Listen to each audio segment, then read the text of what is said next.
Naku po mga kababayan, bumanat na naman itong si Manong Chavit Singson mga kababayan. Kikilabutan ka dito sa banat niya dito kay BBM. Tinawag niya pang sinungaling si Pangulong Bongbong Marcos dahil nga daw dito sa kanyang pangakong 5,500 flood control projects mga kababayan na hindi naman natupad. Sinungaling daw, hindi daw totoo mga kababayan dahil pinuntahan niya na daw yung lahat ng probinsya. Wala daw siyang nakitang mga proyekto ng flood control mga kababayan. So kaya pakinggan nyo ito, yung kanyang pahayag dito sa gobyerno ni Pangulong Bongbong Marcos. Grabe ito si Manong Chavit Singson. Opo. Meron. Ano po ba ito, Manong? Unang-una po sa lahat sa ating mga kababayan, gusto ko pong malaman yung lahat na yung binanggit ni BBM sa SONA 2024, pinalakpakan ng mga congressman. Ang sabi niya, I built 5,500 flood control. Opo. Wala po yun, sinungaling po. Napuntahan ko na lahat ng probinsya.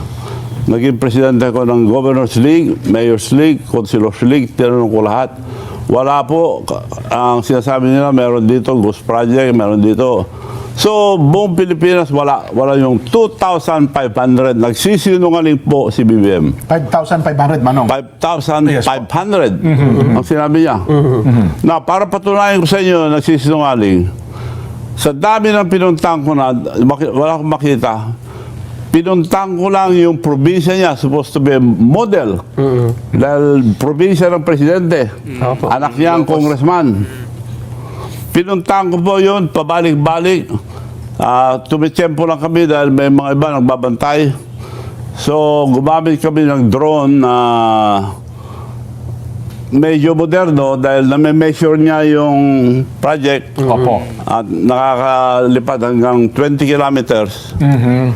At doon namin nakita yung mga project na puro putik at sinasemento na. Ngayon, ipapakita ko po, eto na prueba na sinungaling si BBM. Nabudol po tayo, sinasabi niya 2,500, wala. Kaya nung 25, nabaha po tayo. So, eto ipapakita ko po kung anong prueba. Ang nasa Ilocos Norte na probinsya niya, supposed to be the model of our country dahil yun ang bahay ni BBM. So, Opo. pakita natin po yung una. Opo, saglit lang daw, Manong. Nagbabuffer lang yung ating Okay. video. Pero ito po, sa Ilocos pa lamang, Ilocos Norte pa lamang po ito, Manong. Wala akong makita iba kundi doon eh. Aha, So, gusto opo. ko rin pakita na kung wala sa Ilocos, kung meron sa Ilocos Norte, wala. Yan ang model. Opo. Pero batay po doon sa dokumento niyo, Manong, ilang dapat ng flood control projects? 500 sa Ilocos Norte lang. Ilocos Norte pa lang po. Kay Sandro Marcos lang. 540. Dapat, meron. Dapat. Flood control Flood project. control. Grabe yung galit ni Manong Chavit, no? Wala daw siyang iba makita, doon lang daw sa Ilocos Norte. Pero kung nakikita niya daw na maganda naman daw, na maayos yung mga proyekto, bakit niya naman daw hindi, paano niya naman daw sisiraan kung maganda, di ba? Kaso wala daw siyang makitang maganda, mga kababayan, kaya yun yung pinuntahan niya, yung Ilocos Norte. Nung chinek ninyo, Wala. Dinidoon namin ang buong distrito niya. Iilan lang ang proyekto. At substandard kung meron man. Babalik-balik kami, wala. Talagang wala pala. so yun, mga Manong Chavit, hindi ito maikakatwira na mali kasi yung coordinate. Kasi kayo, hinahanap nyo kung nasan doon. Yung exact coordinates. ano? Hindi nila ma-deny dahil yung drone may geotag. May dates at lugar. Opo, opo. So nahanap namin, sinundan ko lang yung transparency program ng okay. DPWH Opo. at saka Malacanang. So sinundan ko yun. Wala po. Nakuha namin ng picture sa Lawag City. Lahat lang sa kay Sandro Marcos lang. So sinasabi nila na walang diferensya ang ginawa doon. Ghost Project karamihan. Sa kabuuan, Manong, ano presyo nito? Magkano po abutin nito sa Billions, pero ang ginawa nila, yung pondo sa nasyonal, supposed to be downloaded sa region. Opo. Hindi ho, diretso sa distrito ni Bongbong Marcos para pwede lang hati-hati doon, wala lang. Opo. Ito Manong, may pinapakita tayo nga sa video. Opo, sa television po ito. Opo. Anong lugar po ito Manong? Makikita dyan. Opo. Presentasyon sa pagpapakita ng mga larawan na ako sa Ilocos Norte para po sa inspeksyonin. Ito po ay DPWH Project 25AA0475. Opo. Ang ibig sabihin ng DPWH Project 25AA, ang 25, ibig sabihin 1925. 2025. 2025. Oh, 2025, Manong. Opo. Full name ito nagaling sa DPWH. Ang AA, ibig sabihin yan, First District of Ilocos Norte. Okay, opo. Galing sa Public Works and Highways, itong code number.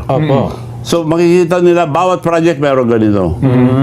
So isang flood control project sa Barangay Pila, Kasili, Lawag, Ilocos Norte, sa syudad mismo, Norte, nagkakahalaga ng 47,022,160.24. Galing sa GAA 2025. Opo. At ang construction nito ay dapat nagsimula February 13, 2025 at natapos noong September 1, 2025. Ayon sa DPWH Transparency website, Transparency, bayad na. Bayad na. Paid po ito. Paid. Pero wala po yung proyekto, Manong. Anong nakita nyo? Makikita sa... Meron Opo. naman ayun. Putik. Putik nga. Walang semento. Aliwanag, putik. Oo, tsaka baka ginagawa pa, Manong Chabit. Hindi pa tapos. February Ano, 30. bayaran na pala? Bayad na eh. Oo nga, no. Hindi nila mag-deny dahil meron geotag. Oo. May date, may Opo. lugar. Yes. Hindi nila ma-deny yan. Opo. So, ebidensya ito na... So, exact location po ito, Manong. No? Exact location. Oo. Hindi niya na madadaya. Hindi nila sinasabihin na hindi totoo yan dahil Ayan, basahin nga natin. Simulan natin ang presentasyon sa pagpapakita ng mga larawan na kuha sa Ilocos Norte para inspeksyonin at alamin ang katotohanan sa mga flood control projects na substandard at maanomalya.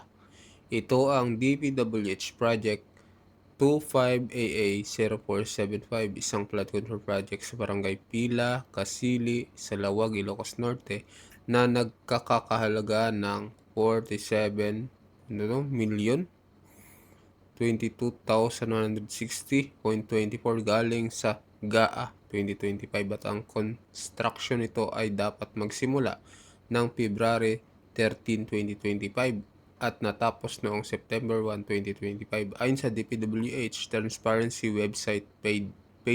Ayan. Makikita sa mga larawan na ang simento ay putik at bakal na. Substandard ang ginamit. Ayan. Project under First District, Kong Sandro Marcos, bayad na. Nako, kay Kong Sandro pala ito. geotag. Opo. Yung ginamit ko drone, alam niya gaano kalaki at meron ng date, meron lugar. Oho. Check naman, di abot ito ng 44 million, Manong. Di ba? Yung hukay na yan. Opo, 47 million pa na. Ganito ang project sa distrito ni Sandro Marcos na anak ni BBM.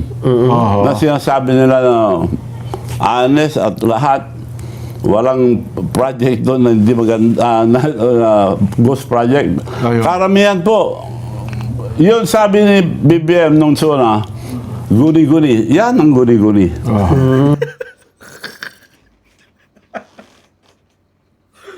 Sumanat nito ni Manong Chavit, no? Sabi niya, guni-guni. Ito daw ang guni-guni. So Ghost kung may project. nanonood kayo sa atin, Manong, at taga roon mismo, tinignan itong location na ito, yun ang makikita nilang larawan ngayon. Maski kayon, yan ang makikita nila. Oo. Mabago man, hindi nila mapalitan dahil may petsa. nakageotag. Opo. Kasi ang ginawa daw ata ng iba dyan, nung nalaman nilang may ganitong skandalo, Inaayos. parang inayos, Manong, naghabol Minamadali. ata ng paggawa. Naghabol, Opo. putik pa lang tinatakpan na ng semento. Ay, delikado. Putik ko lang Dugo yun. Ang nipis yung semento, Walang bakal. walang bato. Putik. Naaliwanag po ng putik. Ayun mga kababayan, grabe no, matinding banat ni Manong Chavit. Ano kaya ang sasabihin dito ng Malacanang pag napanood to, itong banat ni Manong Chavit, lalong-lalo na dito kay Congressman Sandro Marcos.